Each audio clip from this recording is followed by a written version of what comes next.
नमस्कार मंडळी, मी दीपाली. माझ्या छोट्याशा ब्लॉगमध्ये तुमच्या सर्वांचं खूप खूप मनापासून स्वागत करते.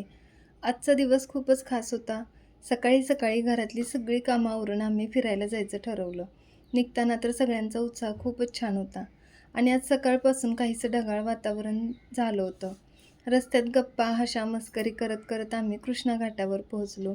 घाटावर पोहोचल्यावर समोर दिसणारं कृष्णा आणि कोयना नदीचं सुंदर संगम दृश्य पाहून मन अगदी प्रसन्न झालं. तिथं थोडे फिरलो, मुलांनी खेळायला सुरुवात केली आणि आम्ही सगळ्यांनी मिळून फोटो देखील काढले. एवढ्यात सगळ्यांना भूक लागली. मग गरमागरम पावभाजीवर ताव मारला. खरंच नदीकाठी बसून पावभाजी खाण्याची मजाच काही वेगळी असते. पावभाजी झाल्यानंतर थंडगार गोळा देखील खाल्ला. त्यानंतर आम्ही बोटिंगचा आनंद घेण्यासाठी निघालो. माझ्यासाठी आणि आम्हा सर्वांसाठीच हा अनुभव खूप छान होता. नदीच्या पाण्यावर बोटीतून फिरताना मन अगदी शांत झालं. बोटिंग झाल्यावर मुलांनी नदीच्या काठावर पाण्यात खेळायला सुरुवात केली. त्यांचा आनंद पाहून आम्हाला पण खूप बरं वाटलं.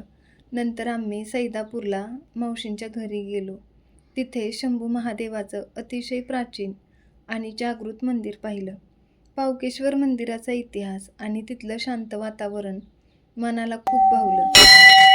या मंदिराची दगडी बांधणी, कोरीव काम आणि भव्य रचना पाहिली. आत मंदिरामध्ये प्रवेश करताच समोर महादेवांचं पवित्र शिवलिंगाचं दर्शन होतं. भाविक मोठ्या श्रद्धेने दर्शनाला येत होते. आम्ही देखील महादेवांचं दर्शन घेतलं. मंदिराच्या आजूबाजूचा परिसर देखील खूप सुंदर आहे.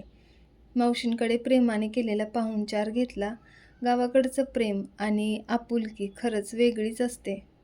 सायंकाळ झाली तसं आम्ही परतीच्या प्रवासाला लागलो. घरी पोहोचलो तर मुद्राच्या मैत्रिणी तिची आणि लाडूची वाटच पाहत बसल्या होत्या. लाडू मात्र दिवसभर खेळून थकली होती म्हणून ती झोपलेली, पण मुद्रा लगेच तिच्या मैत्रिणींसोबत खेळायला गेली. त्यांची धमाल पुन्हा सुरू झाली. अशा सुंदर आठवणी, भरपूर मजा आणि कुटुंबासोबत घालवलेला हा दिवस कायम लक्षात राहणार आहे. व्हिडिओ आवडला असेल तर लाईक करा, शेअर करा आणि चॅनेलला सबस्क्राईब करायला विसरू नका. पुन्हा भेटू एका नवीन ब्लॉग